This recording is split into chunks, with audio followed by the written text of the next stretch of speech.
আজকে আমি আমার আজকের লাঞ্চ নিয়ে চলে এসেছি।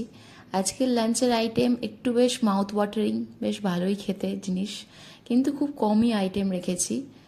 আর সেটা হচ্ছে ওই গরম ভাত রেখেছি, তার সাথে টকের ডাল রেখেছি, আম দিয়ে যেটা করেছি, আম দিয়ে টকের ডাল করেছি। আর তার সাথে রেখেছি আলু ভাতে, যেটা আমি কাঁচা লঙ্কা দিয়ে মেখেছি।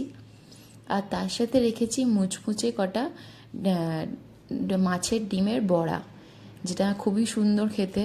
আমি ওটাতে মাছের ডিমের বড়াতে রেখেছি পেঁয়াজ, দিয়েছিলাম পেঁয়াজ, রসুন, আদা, একটু লঙ্কা কুচি, আর দিয়ে ভালো করে ওটা মিক্স করে ছোট ছোট বড়া বানিয়ে তেলের মধ্যে ভেজে নিয়েছি। খেতে কিন্তু দুর্দান্ত লাগে, যদি গরম গরম সার্ভ করা হয় খুবই ভালো লাগে খেতে।